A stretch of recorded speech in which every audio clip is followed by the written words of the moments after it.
guys, Trainer Paige here, and today I am filming just a couple exercises for my upcoming workout program.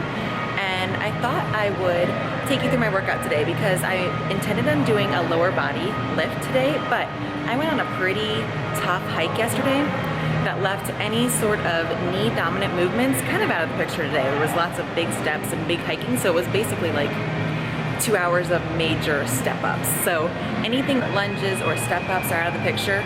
Probably even conventional deadlifts. I might do a trap bar deadlift, we'll see. But I just want to take you through it and show you how I would program it because it's going to be predominantly hip dominant movements, which means my glutes are going to take a beating, but that's okay with me. And so what I'm going to do is primarily pair straight leg hip extension movements with bent leg hip extension movements. So I will show you some examples of both. Hey guys, Paige here. Really quick, I wanted to explain a little bit more about how I program this workout. I was in the gym and didn't really have time to really get into the details and explain it.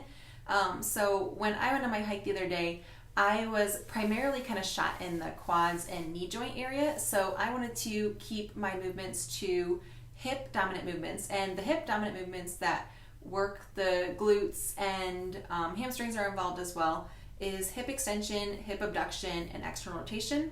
So I used those three movements in my workout, and I did supersets primarily of knee bent, hip extension or abduction or external rotation, and straight leg of the three movements. So when your legs are in a straight leg position, your hamstrings can help out a little bit more. When they're bent, that hamstring is already contracted, and so any movement is primarily with the glutes. And then I wanted to target glutes a little bit more than the hamstrings, so I did more like a little bit of hyperextension with, you'll see in the hip thrusts and the cable extensions as well. And studies that have been done, you can look up Brett Contreras, the studies show that the glutes have the maximal contraction at all the way extended or hyperextended to 20 degrees. So that's everything I had in mind when I programmed this workout, kind of on the spot there. And then I also like to add in a unilateral movement for both knee bent hip dominant movements and knee or leg straight hip dominant movements. So you'll see both of those in there as well. So with that said, a little sciencey information beforehand, here is the workout. So I started off with my sumo deadlifts, and I started off with these because it was the biggest knee bend that I was going to have, meaning knee extension. So I'm bending and extending at both the hips and the knees here, which is a little bit harder on my body. I did keep it nice and very light for me, and the reason I chose sumo deadlift is because out of the three that I do, conventional, trap, and sumo, it's the one that requires the least amount of knee extension.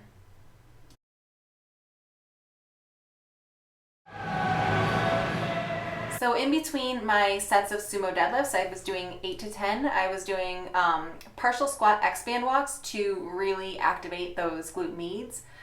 This is more kind of an activation drill rather than an exercise, but it really does get those glute meads burning. I think I did 15 down and 15 back. I then moved on to my straight leg deadlifts, and I did these with a barbell, and my knees are still soft here. They're kind of bending just a little bit, but I kind of did this straight leg exercise. I'm really going deep into these, but just make sure to keep that chest lifted and using your glutes and hips to push the hips forward rather than that low back. This one made my glutes sore, I think. I went ahead and superset this one with the glute ham raise, the assisted glute ham raise. Sorry, it's not very clear. The lighting was just really bad with the big windows and I did the wrong side. But this is, I would say, equal parts glute and hamstring as far as activation and workload is concerned. And so that's why I paired it with the Romanian deadlift, where it was predominantly glutes for me.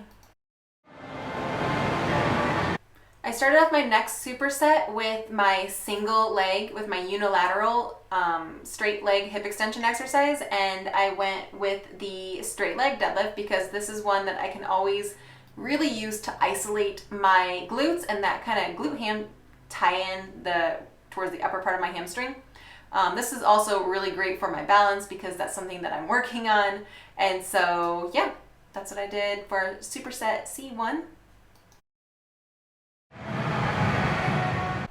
And I paired that with hip thrusts, and I'm doing them on the leg extension here only because I am lazy and didn't feel like setting up the barbell again. And this takes like 5 seconds, and setting up the barbell takes like 5 minutes. So I put a band around my knees to really activate those glute meats again, and just focused on keeping that glute contraction the whole way down and up.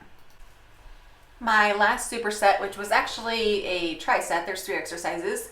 The first one was that bent leg hip extension, and I did my unilateral version of this one this time around, and really just focused on pushing back with my heel and then getting a bit of that hyperextension like I mentioned in the beginning of the video at the top here.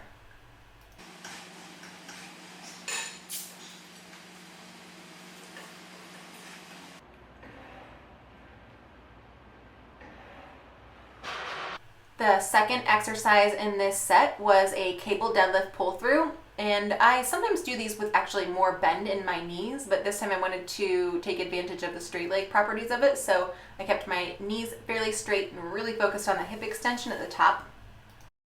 And then the last exercise of this set and of my workout was a partial bench curl up, and you can see the first few reps my legs are fairly straight, which means that my lever arm on this workout, on this exercise, my lever length is a little bit longer, which makes the exercise pretty hard. After the first few reps, I can tell my abs are shot, my low back is probably going to kick into gear, so I shorten the lever length, the lever arm, by bending my knees, which makes it easier. Same thing like if you're doing a lateral raise and your arms are extended and they feel tired and you bring them into a 90-degree bend, it's going to make the exercise easier. Okay, back home, had a great workout. I stopped at Starbucks on the way home. I always get a grande Americano iced, and I just leave a little bit of room to top it off with some 2% milk. It's really good. And I thought I would show you guys what I'm having for my post-workout breakfast. Before I went to the gym today, I had a pre-workout snack of just one of these little Kind breakfast bars. I either usually do that or like a half of a Quest bar. But anyway, I am actually, I've been kind of like leaning out a little bit for the past few months, and I've been tracking macros loosely, kind of tracking macros here and then tracking portions like protein, carbs, and fat. So I am veering away from that now because I'm not trying to lean out anymore, and I'm back to intuitive eating. So I'm gonna actually do a blog post and video about that soon too, but I want to show you what I was gonna eat today. It's pretty much what I have almost every day. This is turkey sausage, and I use a breakfast sausage seasoning to just season regular ground turkey. And it has a little bit of egg white and some egg and then veggies in it. And then in the microwave, I have my oatmeal. And I just use Love Grown Oats, and it's kind of an instant packet. And I just, I'll add more almond milk to that and stir. But I just want to show you guys what I have for breakfast nearly every single day. It's honestly exactly that. Or I'll make sometimes like pancakes, protein pancakes or something like that. But anyway, yeah, that's it for this video. And I hope you found this useful, and I will see you guys next time. Have a great day. And here we are. And a little bit of work. Got some Sunday work to do.